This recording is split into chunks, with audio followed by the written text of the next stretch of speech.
Bien-aimés dans le Seigneur, Shalom. Aujourd'hui, nous allons parler d'un nouveau sujet que j'ai intitulé « Les regards qui libèrent la vie ». Nous prenons nos Bibles dans Jean chapitre 3, versets 14 à 15. Je lis au nom de Jésus. « Et comme Moïse éleva les serpents dans les déserts, il faut de même que le Fils de l'homme soit élevé, afin que quiconque croit en lui ait la vie éternelle. » Bien-aimé, imagine que tu es mordu par un serpent venimeux. Le poison circule déjà dans ton sang. Tu n'as plus le temps d'essayer, plus de temps de négocier et de faire semblant. Le venin travaille déjà. Et Dieu donne un ordre, une instruction étrange. Ne cours pas. Il te dit de ne pas courir, de ne pas lutter, de ne faire rien si ce n'est de regarder. Pas de médicaments, pas d'effort physique, mais juste un regard. Et Jésus-Christ nous dit, ce qui a fonctionné dans le désert fonctionne encore aujourd'hui. À toi, bien-aimé, qui est fatigué, toi qui saigne intérieurement, à ceux qui croient encore, mais qui ont du mal à regarder sur la bonne voie, ce message est pour vous. Vers qui tu regardes quand tu souffres? Bien-aimé, ici j'ai 3 vérités à partager avec toi. La première, le poison est réel, mais le regard est décisif. L'histoire se trouve dans le livre de Nombre, chapitre 21, versets 4 à 9.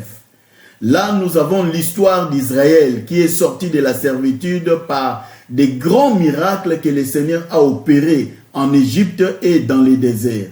Mais à cause de la nourriture, Israël pécha contre Dieu. Il manquait de la nourriture.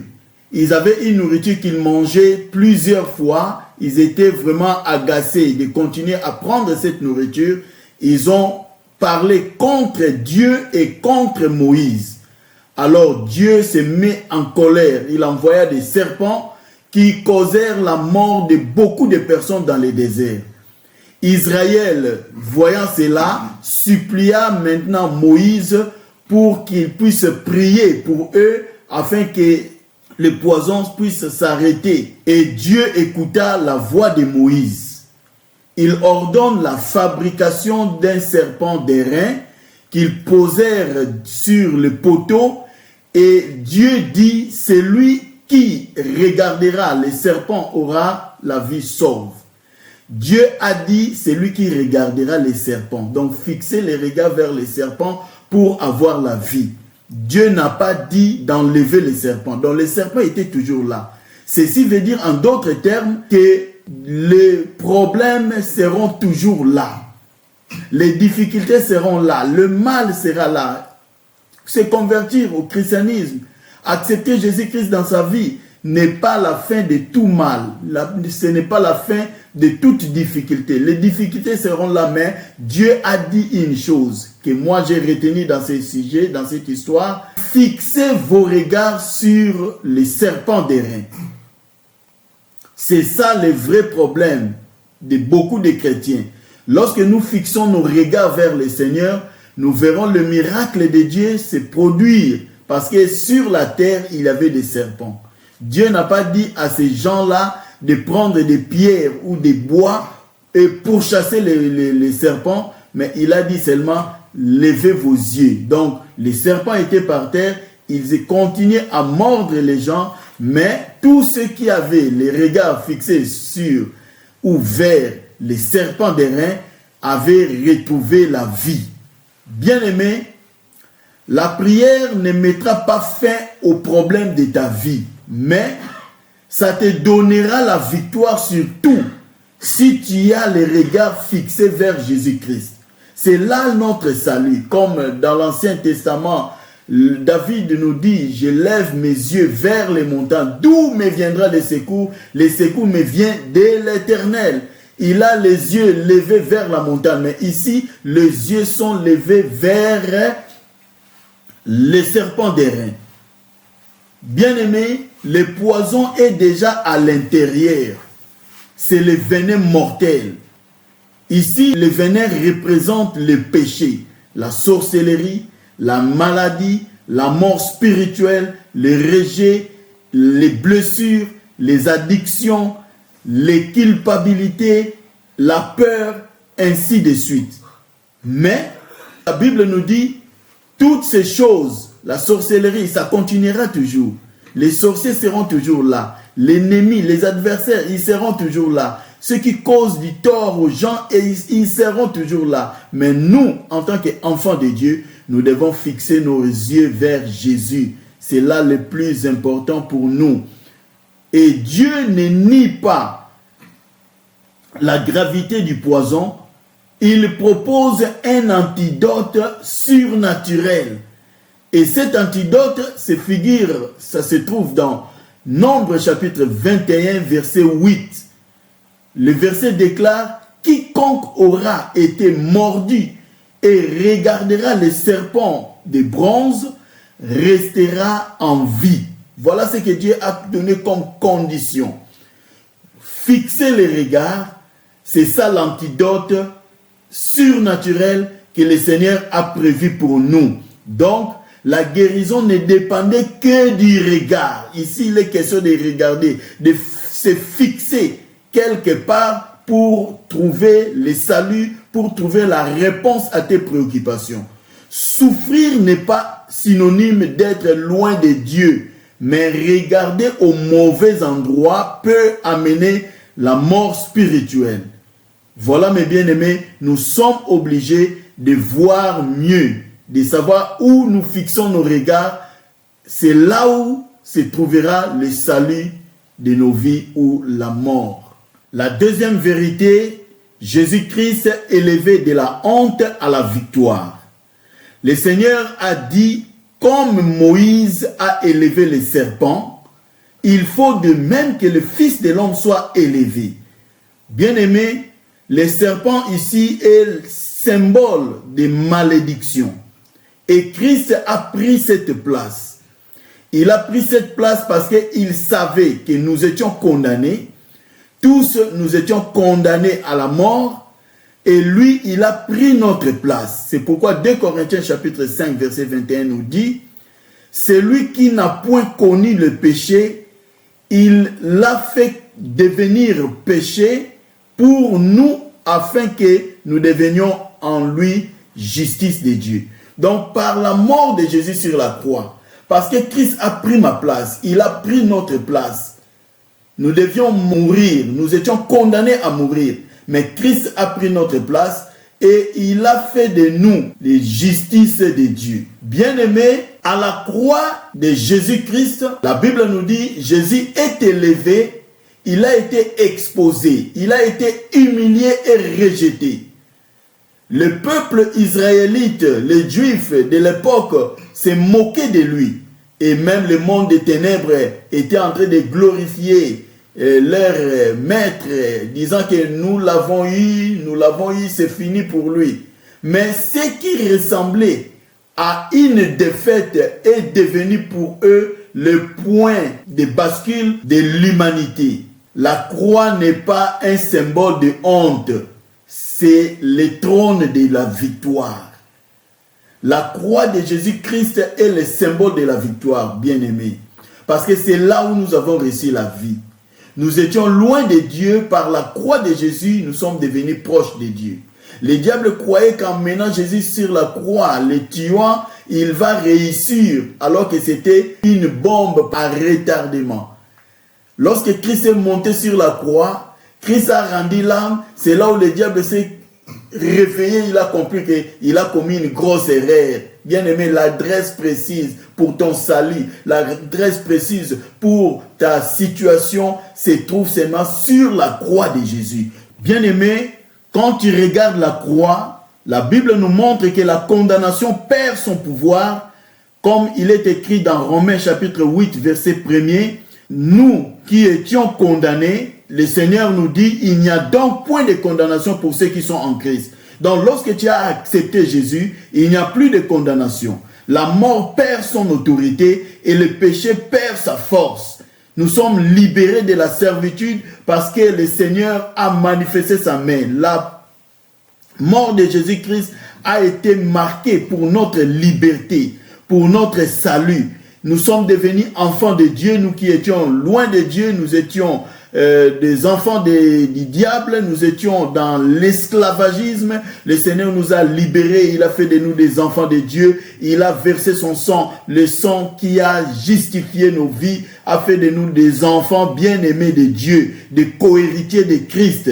Par la croix de Jésus, nous avions récupéré le pouvoir que nous avions perdu en Éden.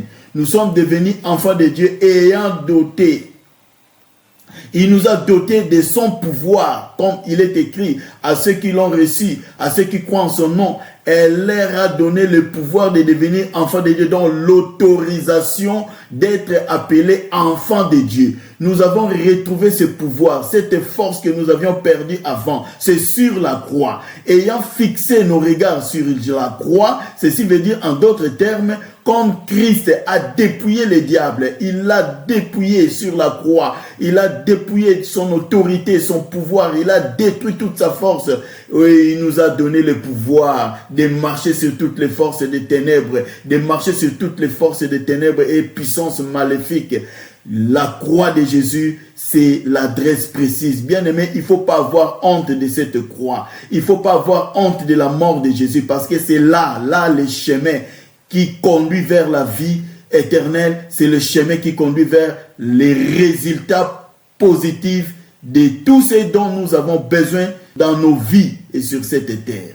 La troisième et dernière vérité, regarder, c'est croire. Le Seigneur Jésus a dit, afin que quiconque croit en lui ait la vie éternelle. Donc lorsque nous croyons en Christ, nous fixons nos regards vers Christ, nous avons la vie éternelle. Donc le regard que les enfants d'Israël avaient sur les serpents d'airain, c'est la même chose ici avec croire en Jésus. Lorsque nous croyons en Jésus, en d'autres termes, nous regardons les serpents d'airain. Donc regarder, c'est croire. Détourner ses yeux, c'est mourir. La foi n'est pas un effort physique, c'est une fixation spirituelle. Tu dois savoir que ce que tu regardes façonne ta foi, ça nourrit ton âme et ça détermine ta direction. Hébreux chapitre 12, verset 2 nous dit « Ayant les regards sur Jésus-Christ, le chef et le consommateur de la foi. » Bien-aimés, ayons foi en Jésus. Croyons à ce que le Seigneur nous a dit dans sa parole. Tout ce que la parole de Dieu nous dit est vrai. Ne suivez pas ceux qui ne croient pas en Jésus, qui ne croient pas à la parole de Dieu. La foi vient de ce qu'on entend et ce qu'on entend vient de la parole du Seigneur. Personne ne peut regarder la croix et nourrir le désespoir. Tu ne peux pas fixer Jésus-Christ et rester prisonnier du passé. Lorsque tu fixes tes yeux vers Jésus, tout va changer directement dans ta vie. Tu seras comme Ésaïe qui a dit, ne vous souvenez pas des événements du passé, ne considérez pas ce qui est ancien. Voici, je vais créer un nouveau chemin, une nouvelle voie. Donc, Christ a de nouvelles choses qu'il a préparées pour toi. Il a beaucoup de choses qu'il a réservées pour toi et moi. Nous sommes obligés tous ensemble de lever nos yeux vers Jésus. C'est là où se trouve notre salut. C'est là où se trouve notre délivrance. C'est là où se trouve notre joie. Jésus est élevé au-dessus de ta maladie. Il est élevé au-dessus de ton péché. Il est élevé au-dessus de ton échec, au-dessus de ton histoire. Il est élevé au-dessus de tout.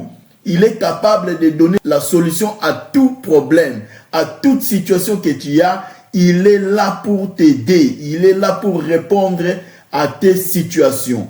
Bien-aimés, tournons nos regards vers le Seigneur. La question ici qu'on peut se poser, ce n'est pas « as-tu été mordu ?»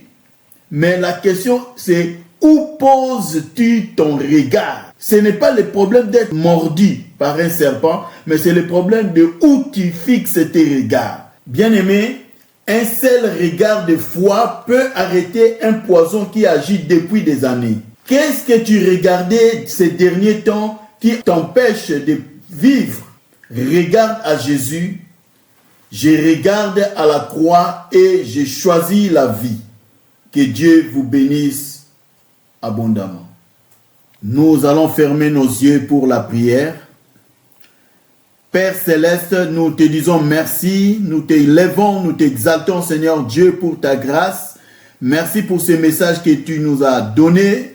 Nous remettons nos vies entre tes saintes mains. Au nom de Jésus, nous détournons nos yeux de la peur, de la honte, de la culpabilité et nous les fixons, Seigneur Dieu, sur la croix. L'adresse précise que tu nous as donnée pour notre salut. Je déclare que là où le poison circulait dans nos vies, que la vie puisse commencer à circuler maintenant. La vie que tu nous as amenée, ô Seigneur Jésus-Christ, et je prophétise la guérison dans nos corps, je prophétise la liberté dans nos âmes, je prophétise la restauration dans les cœurs et que tu puisses renouveler notre foi, augmenter notre foi, afin que nous puissions rester attachés à toi, que nous puissions t'élever, Seigneur Jésus, car tu es le même hier, aujourd'hui et éternellement. Ce que tu as fait dans l'ancienne alliance, tu l'as fait aussi, Seigneur Dieu Tout-Puissant, à ton arrivée au monde.